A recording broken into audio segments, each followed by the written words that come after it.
I overheard my wife tell her therapist on speakerphone, "I've never actually been attracted to him. I fake everything, every compliment, every intimate moment, every I love you. But he's such a loyal provider. I'd be stupid to leave." Her face when she realized I was standing there was the last time I saw her. Now she's made 215 attempts to contact me through every person we've ever known. For obvious reasons, I threw away the phone. I just needed to vent this out somewhere. I'm not the type of guy who normally posts personal crap online. I'm 42, been married to Jen, 39, for almost 15 years. We have 2 kids, 13 and 11. I'm a civil engineer. Not exactly setting the world on fire with excitement, but I've always been proud of providing a solid life for my family. We've got the house in the suburbs, vacations every summer, and college funds growing steadily. I thought we were good. Not perfect, but solid. Turns out, I've been living in a fantasy world. 4 weeks ago, I got home early from a site visit, one of those rare times when everything goes right and you finish ahead of schedule. I thought I'd surprise Jen, maybe suggest we pick up the kids early from their activities and go get dinner somewhere nice. I pull into the garage and I can hear her voice drifting down from our bedroom window. It's cracked open and she's talking loud. At first, I figure she's on a call with her sister or something. Then I realize it's Thursday at 2 p.m. her therapy session. She's been seeing this therapist for about 8 months. She said she was dealing with some midlife stuff and wanted to work on herself. I supported it 100%. Mental health is important, right? I'm not proud of what I did next, but something in her tone made me pause. Instead of going in through the garage door like normal, I quietly used the side entrance that leads to our backyard. I could hear her more clearly through the patio doors. Honestly, Dr. Matthews, I've never actually been attracted to him. Not even in the beginning. He checked all the boxes, stable, dependable, wanted kids. But there's never been that spark. Not once in 15 years. I froze. My brain literally could not process what I was hearing. This had to be about someone else. Some hypothetical. Not me. Not us. Then she continued, her voice so casual it was like she was discussing the weather. "I fake everything, every compliment, every intimate moment, every I love you. I've gotten really good at it over the years. Oscar worthy, really. But he's such a loyal provider. I'd be stupid to leave, especially with the kids and the lifestyle we have. I mean, where else am I going to find someone who handles everything so reliably?" The word reliably came out like it was something distasteful, like being reliable was some kind of character flaw. I must have made a noise or something because she suddenly appeared at the patio door. Our eyes locked through the glass. Her face, Jesus, I'll never forget that face. Not horror at being caught, not shame at what she'd said, just annoyance, like I'd interrupted her favorite TV show. Then it shifted to something else, calculation. I could literally see her brain working, trying to figure out how to spin this, what lies to tell, what performance to put on. I didn't give her the chance. I walked up to the door, said, "I heard everything. Don't bother." And walked away. I didn't take anything but my wallet and phone. Got in my car and left. I checked into a hotel downtown, turned off my phone, sat on the edge of the bed, and stared at the wall for about 6 hours straight. 15 years. 15 years of my life and not one moment of it was real on her end. The kids, Christ, the kids. That's what eventually broke me out of my stupor. I had to figure out what to do about them. I called my brother around midnight, told him everything. He and his wife offered their guest room for a few days, no questions asked. The next day, I got a lawyer. I didn't contact Jen. The lawyer handled everything. I went back to the house 2 days later when I knew Jen would be at her yoga class to pack some clothes and necessities. I left a note telling her I would be contacting her through my lawyer from now on. I arranged to see the kids that weekend at a park. I explained that Mom and Dad were having some grown-up problems but that both of us loved them more than anything. Standard divorce that no kid should have to hear. Meanwhile, the storm was brewing. Jen started with texts, dozens of them. Calls that I never answered. Emails with subject lines ranging from "please read this" to "you're destroying our family" to "I didn't mean it." When I didn't respond, she went nuclear. She started contacting everyone we know, my parents, my siblings, my coworkers, my dentist, for Christ's sake. Always with the same message, I'd misunderstood what I heard. She was just working through issues with her therapist. It was therapy talk. It didn't mean anything real. I've kept a rough count of every attempted contact through me or others. It's over 100 now. Easily over 100 attempts to gaslight me into believing I didn't hear what I absolutely positively heard. Some people are buying it. My own mother called me last week and suggested maybe I should hear Jen out because marriage takes work and everyone has doubts sometimes. Everyone has doubts sometimes. Is that what we're calling this, faking every I love you for 15 years? My lawyer says I'm doing everything right. The divorce is proceeding, though it will likely take 6 to 8 months to finalize in our state. The temporary custody arrangement we're proposing is 50-50, which tears me up inside. The thought of my kids spending half their time with someone capable of such a profound, sustained lie. But they love their mom, and she loves them. That part, at least, I believe is genuine. I found a month-to-month apartment near my brother's place. I'm going to work, going through the motions. I haven't cried yet, not once. I think I'm still in shock. To be honest, yesterday I ran into one of Jen's friends at the grocery store. She cornered me by the frozen pizzas and told me Jen is falling apart, a shell of herself, and desperately sorry. She asked if I could find it in my heart to at least talk to her. I just said, I've heard enough from Jen to last a lifetime, and walked away. The worst part of all this, worse than the betrayal, worse than the lies, is that I don't know what's real anymore. Every memory is contaminated. Our wedding day, the birth of our kids, vacations, anniversaries, random Tuesday nights on the couch. Was she acting through all of it? Was there ever a genuine moment? I'll never know. I don't hate her. That's the strange thing. I just feel nothing. Like someone scooped out all my emotions and left this hollow shell that goes through the motions of living. If you've read this far, thanks for listening to my rant. Not sure what advice I'm looking for here. Maybe just needed to put this somewhere. Feel free to tell me I'm an idiot or that I should give her a chance to explain or whatever. Won't change anything, but at least I got this off my chest.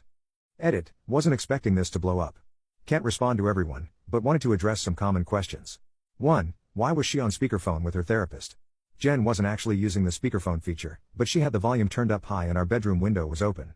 Our therapist had previously cautioned her about this, but she always said she needed to hear clearly and didn't think anyone would be home.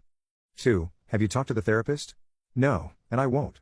Doctor-patient confidentiality means they couldn't talk to me anyway. 3. Maybe she was just venting and didn't mean it. After 15 years together, I know when Jen is being honest versus when she's bullshitting. The way she spoke, casual, matter of fact, like she was stating obvious truths, that wasn't venting. That was confession. 4. What about marriage counseling?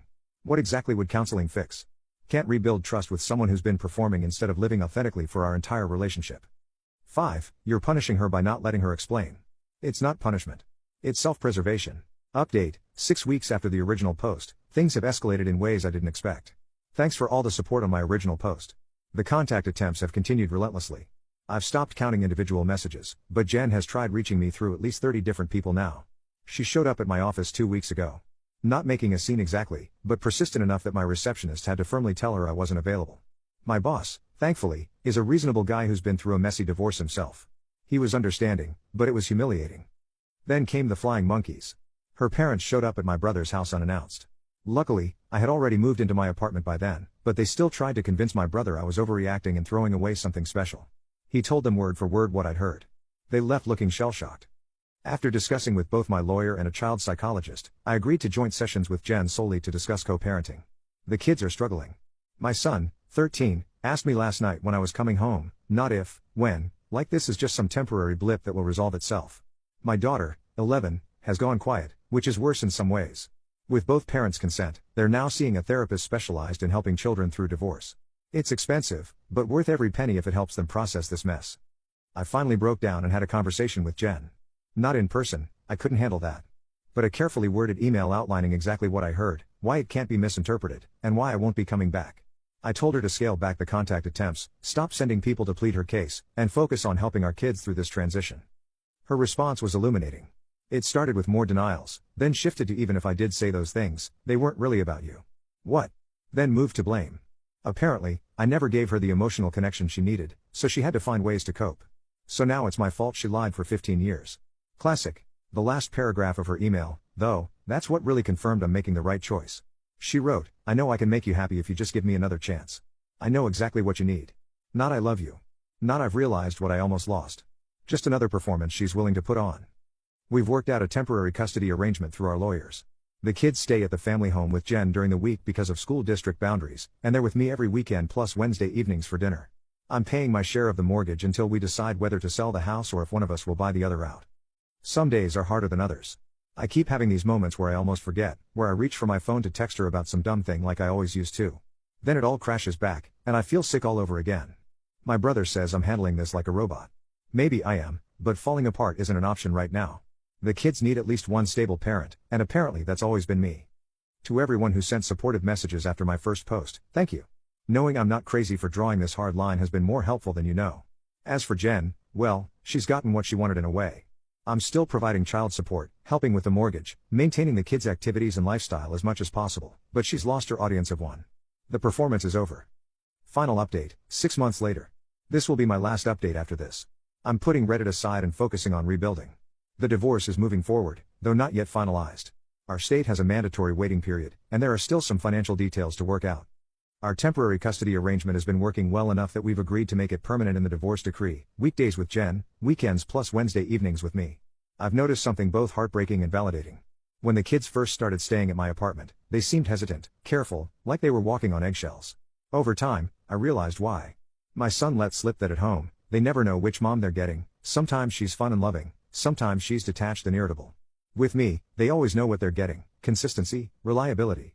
The very things Jen mocked. Jen started seeing someone new, some guy from her gym. My daughter mentioned it casually, like it wasn't dropping a bomb in the middle of our pizza night. Honestly, I felt nothing. Not jealousy, not anger, not relief. Just nothing. If anything, I pity the guy. The contact attempts have finally tapered off to occasional messages on holidays or kids' events. Her latest approach was having her sister deliver a handwritten letter. I returned it unopened. Whatever new script she's written, I'm not interested. I've started therapy myself. Turns out being married to someone who's been acting instead of authentically engaging leaves some scars. My therapist says I have trust trauma, which sounds like psychobabble, but it accurately describes the pit in my stomach whenever anyone pays me a compliment or says they care about me. I immediately wonder if they're lying, performing, manipulating. Work has been my salvation. I've thrown myself into it and earned a promotion I wasn't even seeking. My boss pulled me aside last week and told me he was concerned I was working too much. Probably true, but it's better than sitting alone in my apartment replaying 15 years of lies. I haven't dated and can't imagine doing so anytime soon. The thought of being vulnerable with someone makes me physically nauseous.